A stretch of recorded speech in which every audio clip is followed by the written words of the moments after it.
The waters are rising. The winds are howling. And what's that slithering through the water? It's the Pod Boys. We Slytherin. I'm the apex predator, Matisse Van Rossum. Swam! Hi, y'all. I'm Cleveland Mosier. How's it going?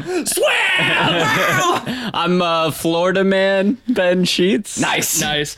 And we're talking about Crawl today. It's the newest film from director Alexander Aja. Probably most notably director of the Hills Have Eyes remake, but around here we know him primarily as the mastermind behind Piranha 3D, one of my favorite creature features of all time. Absolutely. One of my favorite horror movies of all time, if I'm going to be real. A really, really fantastic film that we covered on the podcast a little over a year ago. So here's your plug to go check out the Piranha 3D episode. I'll have to take y'all's advice on that at some point. It's such a fantastic movie. He's also known for the movie High Tension. Oh, yeah.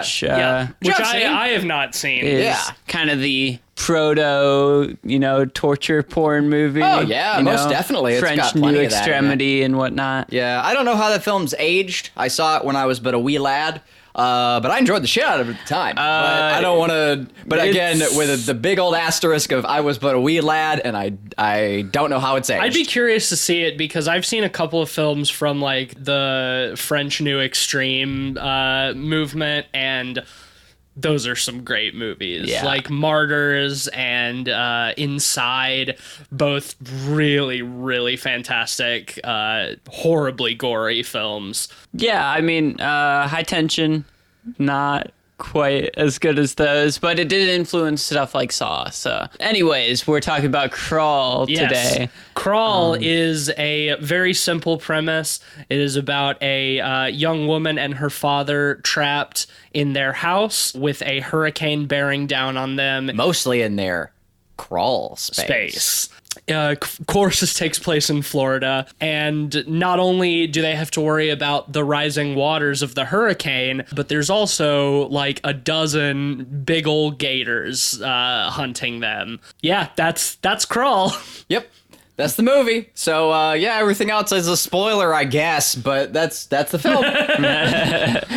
Moving on. I will say off the bat that this film did not quite live up to my expectations. It met mine. It met exactly. In the car on the way up there, I said, I'm expecting I want to see people get ripped apart by gators, and I did. So, my expectations were met. Beyond that, fine. There were some things I think the movie did really, really well. There's some things I think, some places where it definitely dropped the ball. When it did well, I thought it was like, it's shooting on target. Yeah. That's funny though, because this exceeded my expectations. Really? So I think we have a little bit of everything here. Okay, yeah, that's interesting. I would think that a lot of my problems, and I don't like to say this because for the kind of movie this sounds stupid. I know where you're going, yeah. But a lot of my problems with this movie were with believability. Yeah, no, the realism is shit. And I didn't go into this movie looking for believability, but I was very surprised at how frustrating I found a few things. I think it's because, unlike Piranha 3D, this movie does not play itself off as such camp. It seems to try to play it a little bit more serious. And it holds a weird middle ground. There's some really fun moments in the second half, but for the most part, it's so dour and just like very grimdark. And when you're trying to be like realistic and also I have a problem with your believability, I think it strikes a weird middle ground. The film had the veneer, apart from being a monster movie, like it had the veneer of a film that might have more of a gritty realism based plot. See, I totally disagree. I think the believability, yes, it wasn't always there the most, but that didn't bother me at all because I don't want a creature feature like this that isn't a little self-aware and fun. I found all the non-believable stuff in progression of the fun element of this movie. If it had pushed it farther and gone more over the top, like in Piranha 3D, I think I would have been okay with it. Okay, here's like there were a number of times where I would agree with you, like that occurred throughout that film, where it was like, fuck believability, like the fun takes over. There were several moments where I didn't feel that way as well. One of the key ones, and I think we both reacted to it in the film, was like when the dad, who's had his leg like basically snapped in half. We've seen we saw the bone poking exposed. out. Yeah, it's a full and then he's break. just walking around. Yeah, he's limping, like, but he's walking on it. And like when like he was passed out, like at the beginning of the film, like he was already like complete like exhaustion. You can make it like a somewhat of an excuse for adrenaline, but beyond that, like your body just can't do that. Like you can't walk around on your broken, like on a snapped leg. And he's like standing, like fully supporting himself up in the water. Yeah. In the scenes. And I was just like, he like has like a kind of a limp occasionally, but apart from that, he's like running around and he's like carrying the dog. Yeah, it's just like the script just gave up like on that idea. And it's like when you do that, like it takes all the weight away from like the tension. Because like then I can't take as much of it seriously. Also, like the movie opens up with the gator like to begin with. It opens with the gator like busting through a wall like the Kool-Aid Man, and then immediately after like it can't go through a pipes. Like in the same scene, I was just like I was like, what? Like that's more fine. Like that's whatever. Like yeah, I think there's a level where like. If you make it ridiculous enough, it doesn't bother me, but when it feels more like you're just ignoring something, like the broken leg is a great example.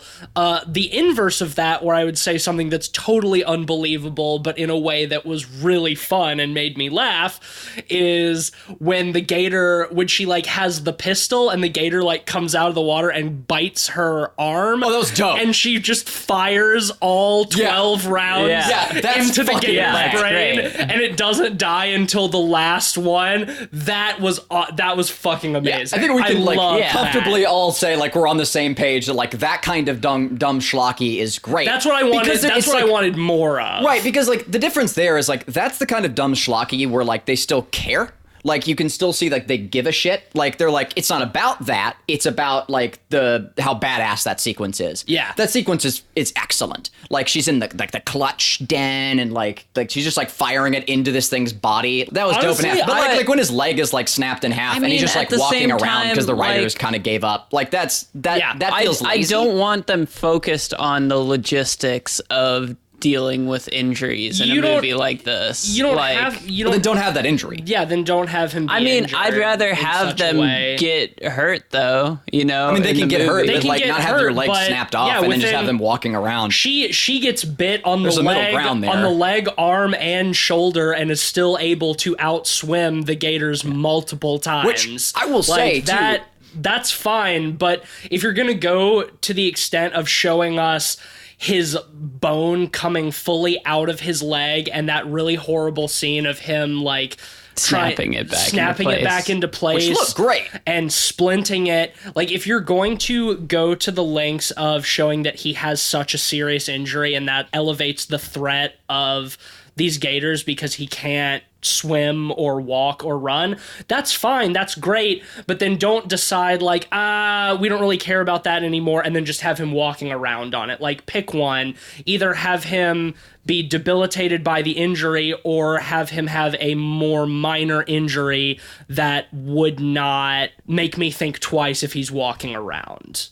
Like that's all I'm saying. Yeah, the special effects for like any of the injuries, God, they look good. Like those are really good, like practical gore effects. I thought the effects were pretty good across the board. I thought the CG was pretty solid for the most part. I thought the CG was excellent, and I actually have a really interesting article I have pulled up here from the director, cool. Asia, about why they chose CG over practicals and puppetry.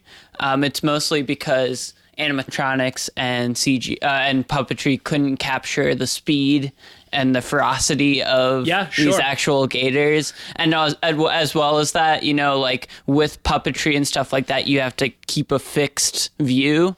And one of the strengths, I think, in this movie is the moving camera with these gators. It makes you feel like you're really in the same space as them. Yeah, and it elevates the threat in a really awesome way. I thought it was shot pretty well and edited pretty well. I liked a lot of the camera work. I loved the low perspective to the water, so it feels like you're kind of on the same level as the gators. I didn't have a problem with the CG over puppetry this time. I think that makes sense. And also, like you mentioned, Cleveland, you're working in water, and famously, we know how badly animatronics work in water from Jaws and all of the problems they had with that. And in the case of a film like Jaws, it works because then you have to be creative and show less, and it makes the shark scarier. But in a dumb schlocky monster movie like this, I'm not looking for removing the creatures for the most part and showing them at the end. Like, I'm going into a movie like this, like, I want to see some fucking gator action. So I think the CG worked pretty well. I thought it looked good. It didn't look uncanny. I thought CG, the lighting helped a lot too. Yeah, the lighting in this movie was really stark, and I appreciated that a lot. I really liked the stylization of the crawl space as a location. I kind of got bored in the crawl space after a while, though. How did you guys feel about that? I felt there could have been more in the crawl space, honestly. I think here's my problem with the crawl space. Why I think it could have worked even better. Now, this is more of a personal preference thing, and it's also, I'll acknowledge before I even say it, that it's relatively nitpicky. And there's a counter argument for this, but I never get a good sense of space. Like, in the crawl space, they never really give you a good opportunity to get your bearings. There are several, like, key locations. I think that's a good thing, though. Well, exactly, and there's an argument for that, where it keeps you feeling disoriented, which is good when you're running from the gators. But I would have also sort of preferred to be able to, like, have to problem solve along with the characters. I really enjoy that in films, like, when I have to, like, try and analyze the space, you know, along with them and discover that. And this movie doesn't really have that. Right. You don't have an opportunity to get familiar with the crawl space. And there's, like, one sequence, for instance, like, early on when her phone, before the space has been flooded, and their phone is on the ground. Yeah. And it's, like, 6 feet away from him. She's going to go and grab it because it's on the other side of the pipes, you know, where the gators, you know, can get them. And the dad says, like, go around the other way. And she spends like 5-8 minutes, like, going around the other way. And it's like, it's right there. Like, just leap out, grab it, and run back. Yeah, totally. Like, I don't understand why, like, you had to, like, go around. Oh, also, in that same sequence, another, like, one of the points where, like, it was frustrating, it wasn't scary, was when she picks up her phone, still on the not safe side of the crawl space, and she starts trying to make a fucking phone call. Instead of getting back to the safe side. It's like, you are, like running from these monsters. Like, safety is 5 feet away, and you're gonna stop and try and, like, check your phone. Like, the characters you need to, like, check Twitter, like, that bad. The characters are absolutely moronic. Just get to the other side and then check your phone. Like, there's no budgetary reason stopping that. There's no, like, plot point reason or anything. It just makes me think your main character's dumb.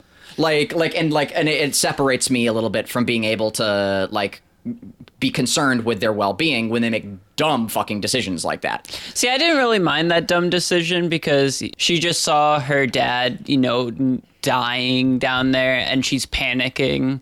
She's not making the most logical decisions, but in a moment of panic, characters and people are going to do that. Like, she's calling 911 and they're in a hurricane. Obviously, that's not going to work, but it's a moment of panic, so it didn't bother me too much. I didn't buy that moment as a moment of panic because in the whole part where she's working her way around to the phone, she's having a full volume conversation with her dad about why don't you come to my swim meets anymore? Like, I resent you because mom left. She's not panicking in that moment. She's having a full-blown conversation about, like, fuck you, Dad, like, you weren't there when I needed you. It's like, it's your fault that our family fell apart.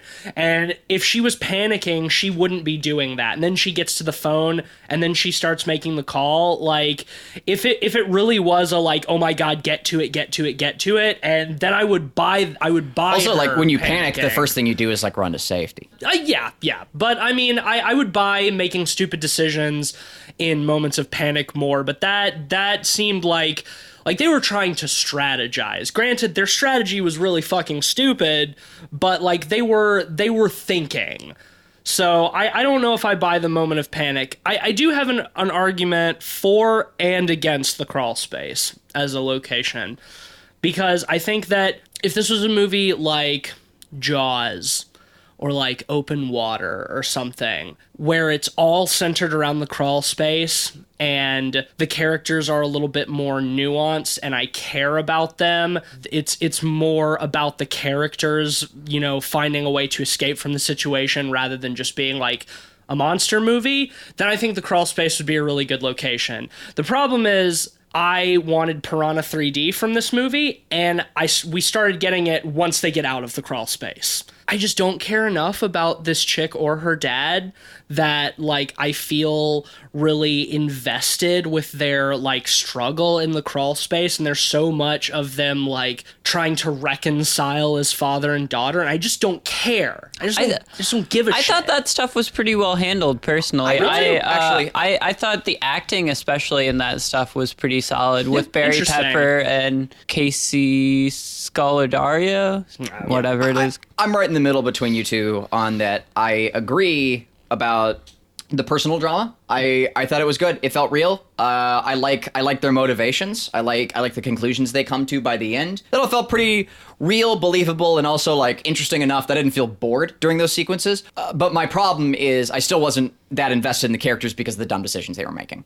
So, like, I'm kind of neutral on that. Yeah, I didn't buy the family drama at all. I didn't care. I really started perking up, like, when the cops showed up and, like, the crawl space was really flooding and we started getting some, like, really good action and gore stuff with the gators. I was sold before that. I particularly enjoyed the looters. Yes, the looters. The looter sequence was good. I great. liked that too. Yeah, I really liked that. That's a great example of one of the things I really enjoyed in this movie, and that's how they take ways to escape this and kind of subvert them. Yeah. Like in a lesser movie, they would, involve more people more in depth than they do in this. Right. And in this one, they introduce characters like the looters. Oh, they're just there to for be the killed slaughter. off immediately. To kill them off Which immediately. is good. They're giving us what we want, and I'll definitely give the film that. I liked that too. I think that's one of the things I like about Piranha is that it does the same thing. Mm-hmm. It's like it introduces these dumb characters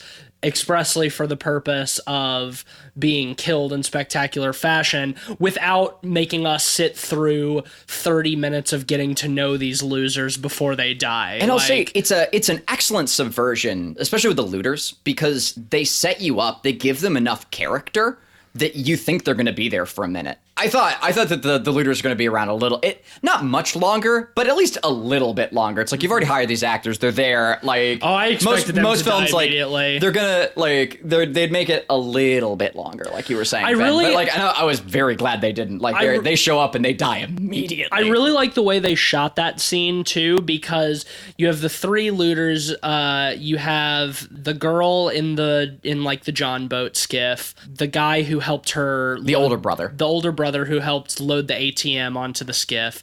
I did think that was funny. It's such a Florida man thing. It is a very Florida man thing, just running off with an ATM in the middle of the hurricane.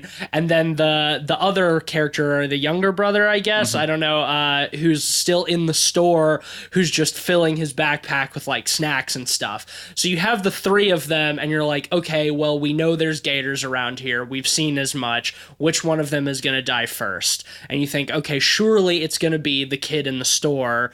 And then like the older brother gator sees our protagonist like flashing the flashlight from the basement, and he starts walking towards the house. It's like, oh, okay, yeah, no, he's gonna get got first. And then over his shoulder, you see the gator come up onto the skiff and get the sister.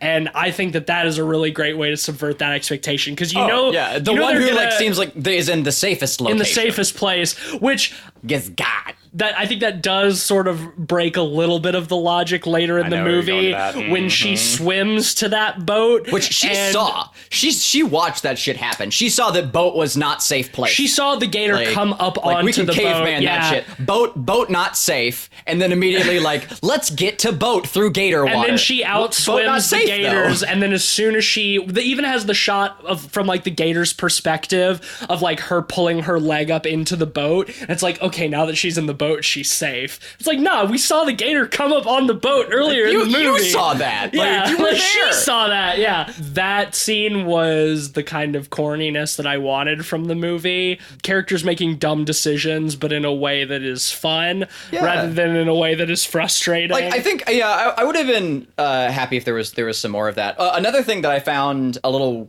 weird, I didn't hate it because like the sequence is really well shot and like the effects are great for it, is like when she traps the gator in the glass shower. Oh, yeah. I thought that was super fun. And again, like, it's like, I'm not mad about it. I just had to bring it up. Like, that gator would have broken that glass immediately. Right. Like, I'm not trying to logic this movie. People trip and fall through those shower doors. That's the kind of thing where like so much effort was put into the CG and stuff for it that, again, I'm not mad. And everything too, like, I'll even give the film some points for like giving me something to have fun making fun of. Yeah. Like, you know, like that. It's just like, what the fuck? Like, the gator should just like, it busted through a wall. Like first time we see gator, it break through wall. The scene is shot in such a way that it's cool, fun. I agree with you.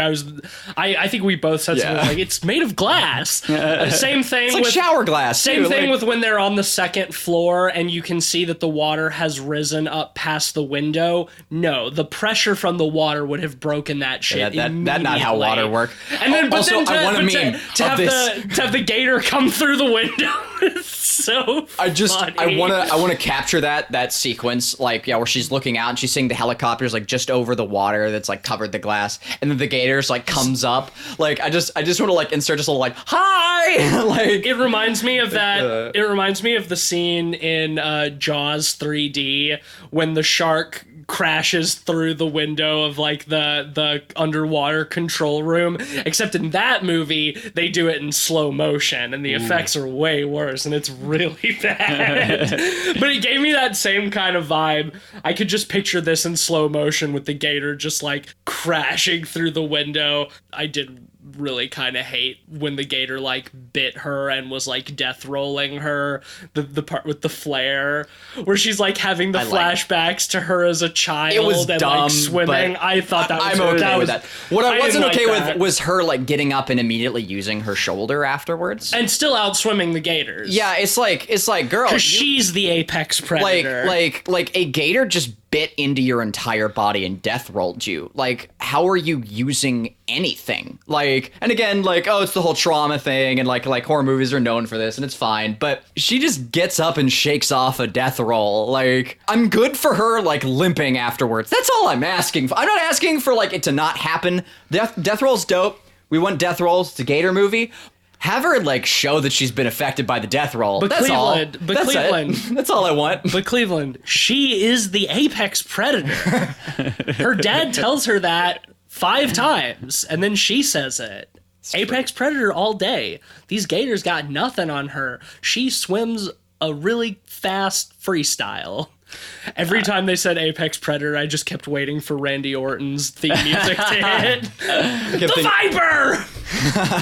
I agree with you guys that sometimes this movie felt like 2 disparate types of movies in a lot of ways, where like in one aspect they were going for realism and the other aspect was just action schlock. And I definitely preferred the action schlock, and I think that's honestly why the lack of consequence and some of the logic and details didn't bother me too much. Sure. Because that stuff advanced the schlockiness. If I was looking for the realism aspect, I would have been disappointed. I was definitely having more fun during the schlock stuff. My problem is just that if they had broken logic like early in the movie and it had been like they do in Piranha, like I keep going back to Piranha because I think it's a great example, is like they make it clear from the very fucking beginning with fucking Richard Dreyfuss getting swept into like the tornado of piranhas. If you're gonna establish how schlocky and dumb it's going to be from the beginning, then I'm immediately forgetting about realism and I'm much less likely to think about broken logic because I know that that's what the movie is doing. But when you try to set this precedent for the first half of the film of like gritty horror realism and then you start like breaking those rules, you're breaking your own rules. Right. It sets me up for one thing and then delivers a different thing. And the disparity becomes apparent. The dumb stuff is the most fun and it's what I enjoy the most, but I still find it frustrating because they're breaking rules that they have already established. See, it's inconsistent. I see where you're coming from, but I do appreciate the ramp up of the absurdity and stuff like that. Totally. Because I think on top of that, you can't tell the kind of father-daughter story that they were if you started with absurdity. Oh, I don't care about the father-daughter thing. And the I think family that drama stuff does worked nothing well. for Yeah, we're me. not there for that. We're there for gators. I see what you're saying, though. And I think, like I said, I had the most fun with this movie once they were out of the crawl space. I'm all here for the dumb fucking nonsense trapping the gator in a shower even though it could break out kind of thing. Like I'm there for that. It's just that like I felt like a few times in the first half like I was checking my watch. I'm like, when is this actually going to get fun? You know? Yeah, because like the film has a pretty extensive lead in. She She goes to a whole nother house that no one is at. Like, that's a full scene. Like, that's a fairly extensive scene of her, like, looking for her dad in a place where he isn't. Yeah, at his condo where he lives now, and then she decides, oh, I'll go check the childhood house, which we still haven't sold yet. And it's like you could just go right there. Right, it's like, that's like valuable time. You could have been like the film could have spent like building tension for the gators or anything else like that. And like I have a lot of mixed feelings. I partly respect that the first sequence we get with any gators is not foreshadowed at all. Who gives a fuck where it came from, what's going on, just motherfucking gator busting through the wall. Like just the first sequence is Kool-Aid Man gator with no context. Well, didn't it bust through the stairs? Like she was about to go back up the stairs later. Yeah, I guess she's getting her dad. She's dragging him on the tarp to the stairs. Yeah. Maybe it is the stairs. Yeah, but it is a very Kool-Aid Man effect. Oh yeah. Oh yeah. I do like how they introduced the gators immediately too, with the billboard of the gator farm. Mm-hmm. Yeah, as she drives by. I think like that's tons which of fun. Are all over Florida. Oh yeah, which I like that was inherently a red herring. Because, like, they weren't from the gator farm. They were from the clutch that was, like, right under the house. Yeah, that was another thing that I thought was going to end up being somehow more relevant. Like, when she finds the eggs and stuff, and that just, like, all of these gators have been making a nest in their basement before it was flooded. Yeah, it's Florida. I believe that. I mean, I guess so. I sign off on that. I guess so. You ever see the GIF of the guy, like, in Florida who, like, puts his like, he's just on, like, a suburban, like, just in a suburban neighborhood, and he puts his camera, like, down, there's just a gator in the sewer. Yeah, and it's got the eyes, which I will say that GIF is scarier than, like, anything that was in that movie. True. Like, that well, is, real alligators are really scary. They're scary as fuck, man. Yeah, Cleveland and I grew up a place where we had to worry about hurricanes and gators. alligators. You had to legitimately worry about gators. Speaking of which, that's one thing I would love to hear you guys' opinion on, because in one aspect, I think this movie is kind of prescient in that the father is trying to sell his house and he's struggling to sell it, and in a lot of these areas under, hurricane, global warming is going to lead to these houses not being able to be sold at all as they, gain more and more water. It's like whole John Oliver. Yeah, totally. It's a whole thing. I liked that. I thought. Yeah, that was a great point. I mean, I found the threat of the hurricanes just in general very relatable, having ridden out many hurricanes. Oh, hell yeah. In my childhood. What I'll say too is like, I have a lot of like very vivid memories of alligators as a child. When I was in the Boy Scouts and we're seeing like my first 8-footer, and like we were out on like we're camping out like on Mobile Bay and like walking on a boardwalk, having like it pointed out to me like out in the water, and it was like, not that far away. At Blakely Park? Yeah, it was at Blakely. And that might have been where I saw my first gator too. Yeah, and it's just like, I think it was my dad or like someone else just being like, don't go out in the water. That thing will rip you apart. Don't do it. And just like as being a small child being like, cool, okay, that's what death looks like. Like that right out there. That's it. That's death. Cool, noted. And then also we have Gator Alley, which is a cool spot where this cool river like meets the. I've taken Ben to Gator Alley. Oh yeah, you've been. When cool. He came down. Yeah, we went to Gator love it. Alley. Yeah, because like now there's a Five Guys nearby, so you can like go and grab a burger and then like head down and just like sit on a boardwalk like right next to these things. Yeah, just watch the gators. Yeah, it's awesome. Like I love me an alligator, man. Another point, we've been talking about the gators and the special effects there a lot, and how they were CG. But I did want to bring up how fucking awesome I thought the practical effects were for the flooded home. I thought it looked great. Yeah, I thought the set, like the set dressing across the board was awesome. Like the crawl space, the house, all those sequences, the flooded gas station when the kid gets attacked in there. Yeah, that looked good. It looked quite good. The flooding effects in general were fantastic. I think the last hurricane movie I saw was Hurricane Heist last year, and that was such a bad movie. It's not a great comparison, but the flooding effects and the hurricane effects in that are so terrible. Yeah. So to see them done well, it's really awesome to see. I think in terms of actually like depicting a hurricane, they did pretty damn well, except in one single aspect, which was the eye of the storm was only above them for about a minute. Yeah, that it's like half an hour, if not longer, generally. My other bit too was there's a sequence when she first gets to the house and she looks off in the distance. That felt a little CGE. Like there's some of the shots of like the hurricane off in the distance that felt like some of the clouds artificial. And stuff. Yeah, looks a little. Like, but I think it green just screened in. But I mean, in terms of like what the rain and the wind and the flooding and stuff is like, in terms of that depiction, it felt right, which is good considering that when we stayed for the credits, we saw that this film was shot in Serbia with an entirely Serbian crew. And as far as I know, which I'm pretty damn sure of, Serbia does not have hurricanes. They did a good job dressing it up like Florida, though. They did. Like, it made good sense. Like, I assume they shot it on location. Yeah. The whole thing couldn't have been shot in Serbia. I mean, it was mostly sets and green screens. Yeah, but like, so I mean, maybe they got some pickup shots, like I would think. But even so, like for the opening stuff, like when she's driving around. Maybe that didn't even look particularly like Florida to me, though. I think that have, like, very well could have been Serbia as well. I would fully believe that they shot this entirely in Serbia. Like maybe they got some establishing shots in Florida, but I think most of like the outside area with like the gas station and the other houses, I think that was mostly digital compositing and on an indoor set that they flooded. The flooding house was certainly an indoor set. Oh yeah, it'd have to be. Yeah. I was just surprised to see that in the credits. Yeah, I know a lot of films are shot in Prague because it's a lot cheaper. That's not Serbia. Yeah, so I guess it's this. Yeah, I mean Eastern Europe in general is very cheap. Is very cheap to shoot in, but like the South has tons, especially the like South's the last fucking couple of cheap too. decades. Like Atlanta, tax credits. Atlanta is like the Hollywood of the South, and like you could.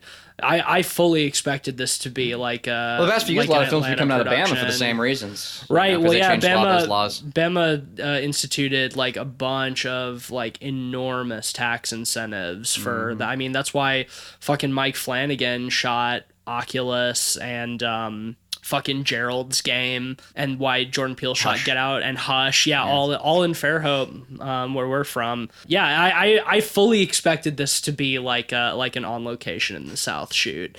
I was just very taken aback for the Florida Man movie to be a Serbian production. Well, that's the thing, because it feels like an on location. It does, and I think they that's did a good job. Huge props to the Totally set dressers and full credit. production design team. Totally, I agree. I thought the gator stuck on the playground swing was dumb, but man, when that guy got ripped apart by all those by gators, all of them. that's a good shot. That's my favorite shot in the movie. I think like that was because you see like his head get ripped off, and you get the whole thing. And again, I was going to the theater and I was thinking, man, the only thing I want, I just want to see people get ripped apart by gators, and I got it. And like that's at the end of the day for me, like that's what matters. Again, I have some complaints about the film, but. They got those things right. That was a very piranha shot right there. Yes, too. I agree. I thought that was great. I think the movie excelled with the gore stuff, and I think that's just the director's hand at work, Alexandra Aja is so great. If anything, I just would ask for more of it. Yep. Yeah, because there's only a couple of kills. I mean, the movie's got 5 kills, I think. Yeah, the 2 cops, the 3 looters. The protagonist and her dad get chomped a few times, but the dog survived. Yeah, which is great. The dog survived. I'm glad the dog survived. Credit to the film. I was when I was swimming down the hallway, I was just thinking to myself, like, if they kill the dog here, I will be pissed. It will be a needless fucking play, and they didn't, and I was very glad for that. I love how they take the boat to escape, and immediately the levees break, and they just get slammed back into the house. Right. And that was all for nothing. Yeah, it's all for nothing. And I like, on top of that, speaking of which, kind of how they ended in a way. Because they have a helicopter, come to save them. Oh, yeah. But ultimately, you don't really see them saved, and you don't know, for that matter, if they really end up being saved, or it's just, another slam into a house or some sort of, I think, like, at that point, like, they're lowering the stretcher, like, they're going to be able to get on the helicopter and go. If the helicopter's gotten that far, like, the assumption is, like, they've made it to safety, and it's at that exact moment where they have "fuck you, no resolution" credits roll, and I appreciate the shit out of that. Like the movie was just like, fuck you, you don't know what happens after this. Well, they're safe now. They have the dad looking at his daughter, and she's got like the flare up, and she looks like the Statue of Liberty, and like the gurney is being lowered down, and I got the impression that was supposed to be like a triumphant moment. And that's all the resolution we need. I didn't need more resolution than that. There was a part of me that was hoping for like a truly ridiculous ending, like Piranha, where like the helicopter's coming in and then like a 20-foot gator like leaps out of the water and like grabs just a straight up like Pleurodon. It just comes out of the water like a dinosaur. I at that point the movie had like fully given up on realism, so I would have been okay with that being the dumb ending. The one thing I half expected to happen was they mentioned near the beginning of the movie on the radio not to shoot your guns into the hurricane. And I was half expecting something to fly from the hurricane and hit the helicopter. Oh, yeah. But I think this movie ended fine for what it was. Yeah, it was okay. I didn't have a problem with the ending. I think it would have been funny if there had been like a giant gator, or if the helicopter had just crashed into them. Like after all of that, they crawl up on the roof and the helicopter just crashes into the roof. I'm sure that they used up all their CG budget by that point, though. No, the ending didn't bother me. Like I said, I thought the second half was way more fun. I wanted to care about the family drama, but I couldn't, and like I didn't go to Crawl for family drama. I went to see some gators chomp on some folks. I will say, like, in the family drama's credit, like most of it is happening, like most of that dialogue is occurring like while there's still tension. So, like, I never feel like the film is stopping for the family drama, which is where it would have bothered the shit out of me. Yeah. And there's plenty of films that do that horribly. But this film, it's like, no, I mean, when they're having that sort of dialogue, like, it's either... They're talking while they're working. Yeah, except for the setup of the film, which One time that I did think that it was really stupid was when... they're pulling down the steps to the attic, and the dad is like, I lied to you about why we didn't sell the house. It's just because I couldn't sign the papers. This is where we were a family. This is home. She's like, no, Dad, you and me, that's home. Okay, whoa. Hold on. Her delivery on that line, though, is very flat, and for that I appreciate it for her. She doesn't, like, look at the camera and wink or whatever. She's just like, nah, Dad, we're home. Come on, get up the fucking stairs. I agree. I like that. It's like the thing that you're supposed to say there, like, it's not the thing that, like, she says for the audience. But, like, at that point, like, the water... Keep moving. The water has reached the second floor. Like, he's got... The home's destroyed, The home is destroyed. He's gotten his arm bitten off, and, like, they're trying to survive. Like, why does he pick that moment to be like, I lied to you about the house? It's like they have to have before... Because the movie's about to end, so they have to have that final moment of reconciliation. Right, they're about to roll the credits as a gag. Right, like, they have to get the resolution out of the way. Right, and it's like, I thought it was fucking stupid. Like, that's all I'm saying. I thought it was fucking dumb. Yeah, it was dumb, but I liked it. Do you guys have any other points? Any other things you wanted to bring up? No, I think that's it. Yeah. Okay, I'll start with the rating, I guess. It wasn't Piranha. It wasn't bad. I wish they had sort of eschewed the realism at the beginning and had just gone goofier.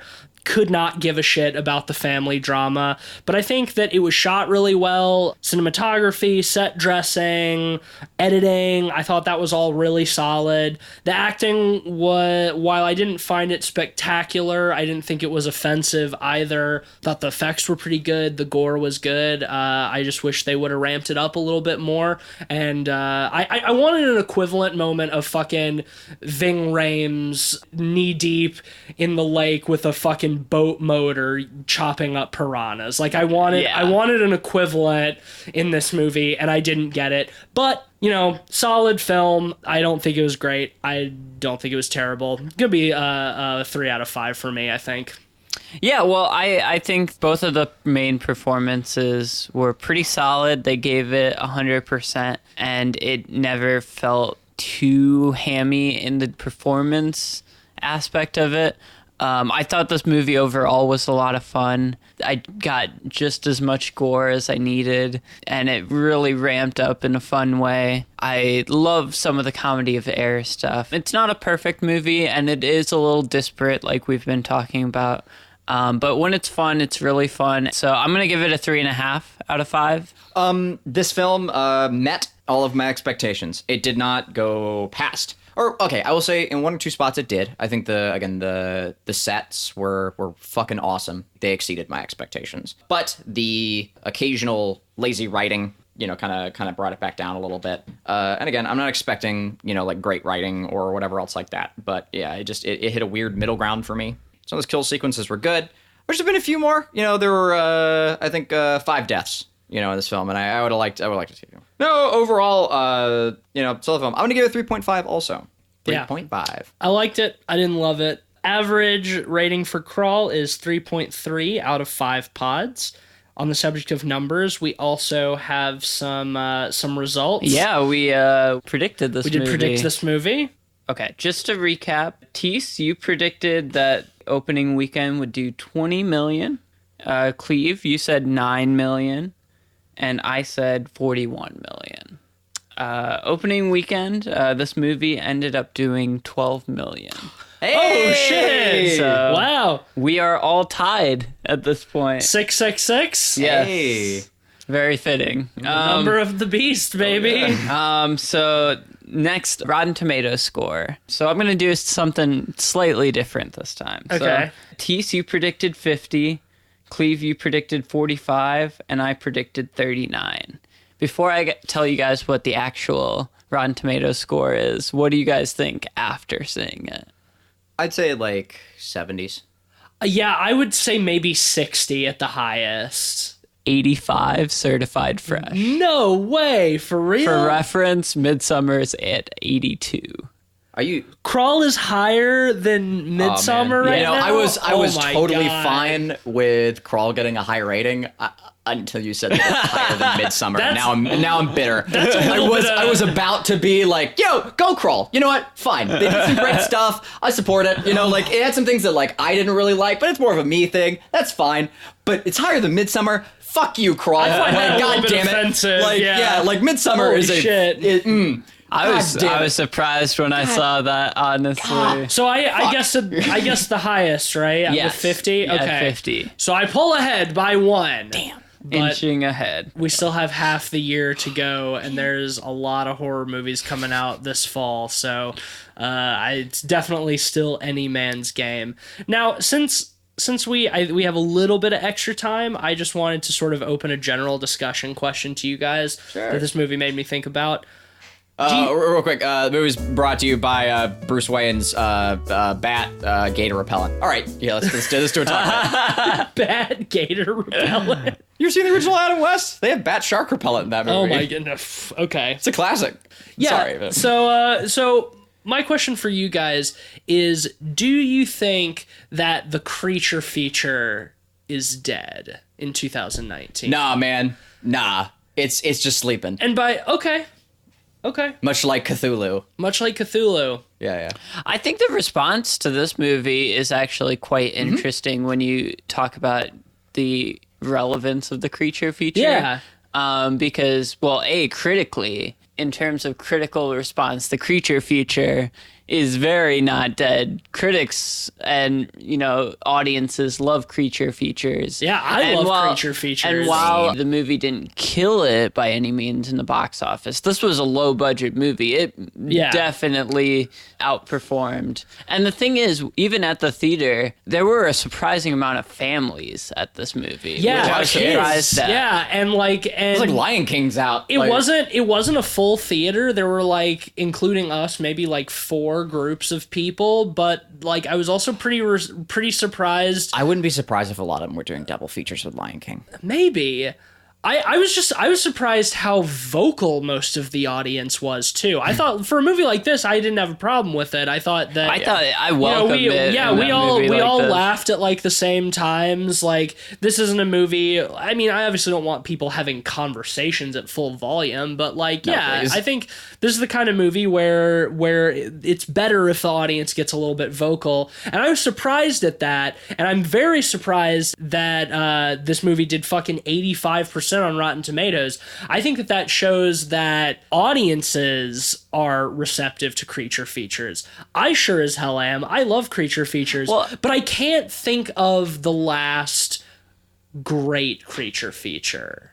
Well, going off of the family thing I mentioned, I think audiences are more willing to bring their families to horror movies if they're creature features, because it's not just killing, murder, it's a little death, bit all that stuff. There's an adventure element to it. It's a little bit more accessible for younger kids too, because it makes it a very cut and dry distinction of people versus nature or the elements or the evil crocodiles or whatever. It's not that it doesn't open up questions that kids have to think about with like serial killers and stuff like that. They know that they're supposed to avoid alligators, so there's nothing. It's reinforcing a lesson that should be learned. There's nothing. Yeah, there's nothing damaging about reinforcing that alligators are should not be trifled with. But yeah, I was just thinking about, it's I can't think of the last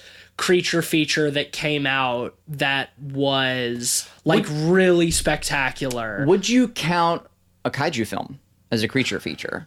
Because in that case, I would say Pacific Rim. Yeah, probably. I'm talking a little bit more specifically horror movies, and I don't think Pacific Rim is that, because Pacific Rim it's big monsters, but it's also big robots fighting big monsters. And when I think of a creature feature and as like a horror film, I think of like some unstoppable monster or a group of them that like really, really outmatch the people in the situation. They have to figure out how to get out of it. Whereas with Pacific Rim, they have more of a fighting chance because they have big punchy robots. Now, I love Pacific Rim, and I think that I think that Pacific Rim is a great movie, but it's not really what I mean when I mean creature feature. I mean things more like Crawl or Anaconda or Jaws, stuff like that. I'm into that. I can't think of one either. There might be one. Because I'm always drawn to creature features because I grew up on them and I love them, and like Jaws is one of my favorite movies. And while I don't think Anaconda is a good movie, it is maybe one of the most fun bad movies out there. I would love to cover Anaconda on this podcast at some point. I've never seen it. Well, yeah, I mean, I think the last real creature feature was Piranha. Honestly. Right, exactly. Was Piranha 3D, because like I think of other Piranha 3D didn't do that well, did it? No, but it very quickly became a cult classic. Mm-hmm. It's considered a cult classic at this point, for sure. I think part of the reason why like we don't see as many creature feature films is it's also sort of fallen out of our zeitgeist a little bit. Yeah, it doesn't Mankind's pretty well conquered nature, like unfortunately. It doesn't really reflect our current fears anymore. Yeah, like we're not as scared like societally of, going out. But I don't know if I agree with that though. I don't think it's the zeitgeist per se, because I think movies like this one, for example, Crawl, is a great summation of our anxieties with climate change. Right, but that's the thing is like climate change. Like it's still like, riding the coattails of natural disaster. Like a natural disaster still has to occur. It's not the alligators specifically. For the gators to become powerful enough to, be scary again. I think that it's easier for like aquatic films because like we still haven't really like conquered the water in the same way. Yeah. And so, there's still a great deal of unknown and spookiness, so you can get away with like those sorts of films. Creature features are an interesting genre though, because I feel like we have had plenty of shark creature features. Yeah, well, they keep trying. Lately, Yeah, they keep trying to like reboot that because of everybody's fascination with sharks and like love of shark movies and Shark Week. But like, I've seen a few of the ones that have come out in recent years. The Shallows was okay. It wasn't great. 47 Meters Down was bad. It was fucking boring. When I think back on like what I love as creature features, whether they're good or bad, as long as they're fun, I feel like the last prime era for that was like the late 90s and like early 2000s with stuff like Anaconda and like Deep Blue Sea. I'm glad you brought up Deep Blue Sea. I love Deep Blue Sea. I love the shit out of Deep Blue Sea. It's a stupid fucking movie, but I love it. One of my favorite movie quotes is just, "You killed my bird." Yes. See, I think the creature feature is still alive. It's just less horror centric than it used to be. More adventure. Because you have things like Planet of the Apes series, for example. Okay, yeah. Where that's very much a creature feature, movie. I suppose. But it is steeped in action and, Peter Jackson, actual, interesting drama. And Kong and, Rampage last year, stuff like that, it's very much just been elevated to spectacle more than survival. It's like what you were saying a second ago. It's like creature feature horror is what you're looking for. I think we haven't seen as much of. I think action monster movies are alive and well. Like people obviously love stuff like that, like Rampage and Kong and Godzilla. I haven't seen the new Godzilla, but like people want these movies. But when I think of a creature feature, I think of a very specific like subgenre of horror and stuff that was like big in the 70s and 80s, and I feel like something that has kind of died out in the last couple of decades, but I think that people still want it, and I think that we could get it back if we just get the right filmmakers making like creature films. I think the problem too is that like especially with the new horror renaissance, creature features just sort of as a genre, I don't think are smart enough for like what the more promising like young horror directors are making these days, like people like David Robert Mitchell and Robert Eggers and Jordan Peele and Ari Aster. Like all of these really fantastic horror films that we've seen in the last 10 years have sort of been, I hate to use the word cerebral because it has that fucking connotation of Christopher Nolan, but you know, it's like horror films that are representative of like actual fears and stuff. I mean, all you have to do is make a clever creature exactly feature, you know. I think it can be done. Let's see Jordan Peele directed like a spooky creature film. Like, the question I have is, what is the limits that you categorize creature feature? Because it is a weird kind of esoteric genre, because some things do fall in that camp and some don't. I think that's why we have to specify like creature feature horror. Well, one example that I don't know if it would technically be counted as a creature feature or not is something with aliens, for example. Something like Slither. Yes. Because Slither is an incredible creature feature. Movie. Yes, it Slither is very a creature clever feature for sure. But I mean, Slither came out in like 2006, 2007. Like it's been almost 15 years. Yeah. So but you're like, Slither's a great example. But Slither is like an ideal creature feature. And I think that alien stuff does count. I think that, and I don't necessarily mean extraterrestrial aliens, but I think the idea of the alien is essential to the creature feature. It needs to be something inherently inhuman. That's why stuff like Jaws works so well. And I would say that like Alien, you could call Alien a creature feature. Oh, for sure. One of my favorite films, if not my favorite film of all time. Also, like, I brought up the zeitgeist point, but I'll also say, like, fuck the zeitgeist. Like, sure, make a good movie. No, absolutely. Like that's because I bring it up relatively often. I think it's also good to reinvoice. Yeah, like also, like, I fucking hate the term as much as I bring it up. Like fuck it. Like, just make a good movie. I don't really give a shit. Like, if it's in the, you know, like, it's what everyone's thinking about. Yeah, and the idea of a zeitgeist is weird because, like, if you can make a clever movie that kind of emphasizes some of the anxieties of our time, like, it doesn't matter if people are making those movies or not. Right. Like, for example, like, Crawl is, like, for all its faults, is a great example of that. You know, people aren't making tons of creature features. I think Crawl fits the zeitgeist. Or, you know, climate change horror movies. But, like, I think we're going to start seeing more climate change centric horror films,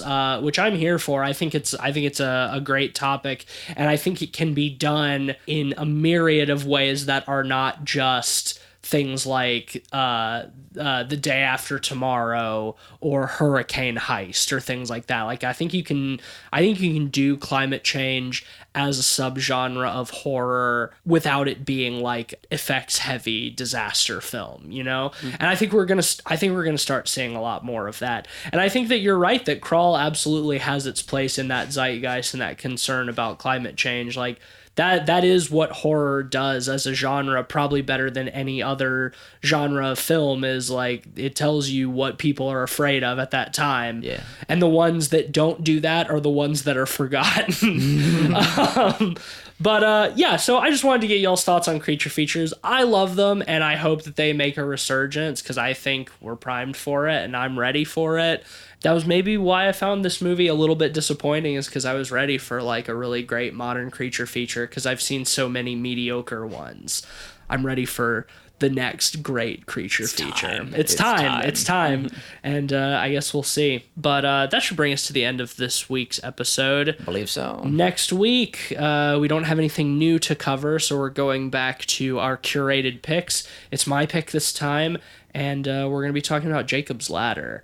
A film that I really like but have not seen in a long time, and I want to see how it holds up because I was like a freshman in college the first time I saw it. So tune in next week to hear our thoughts on Jacob's Ladder.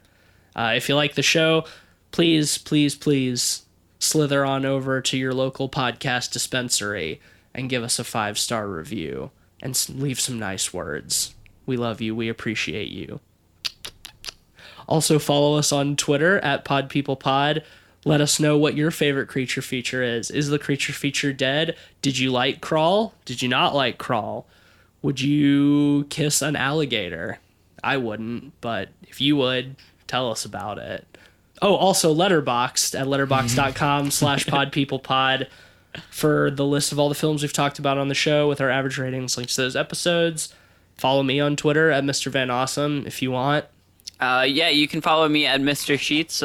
Send me some good Steve Irwin videos. You should plug your music, too. Oh, yeah. You have a new album. Hell yeah! Yeah, you can check out my soundtrack to our game It Stares Back. It is on Bandcamp at edenbynostalgia.bandcamp.com. It's also on Spotify, Apple Music, Tidal, all the other streaming services, and we have a visual album out on YouTube. So hell yeah. Check it out in all of those places. Let it seduce your beautiful ear holes. The visual album made by Cleveland, so that's a good time to transition to your plugs. Well, yeah, I mean, but it's all about the sweet, sweet tunes. It accompanies the tunes, yes. So, you can follow me tweeting for Light Arc Studio at Light Arc Studio. And on top of that, too, we just put out a new map editor, so you can make your own levels in our game and stuff and play around with that. Hell yeah. So get hype. Join our Discord and hang out if you aren't already there. It's a hell of a party, and it's been for a little while now, so the water's nice. Yeah, Come you on can in. find all of that at lightarcstudio.com. Darn Skippy. You can find It Stares Back just by Googling it. It's on Steam. It's on Steam, yeah. And have a wonderful, happy nightmare time. That's it from me. All right. Well, tune in next week for our thoughts on Jacob's Ladder. And until next time, see you later, alligator. Scram! Swim!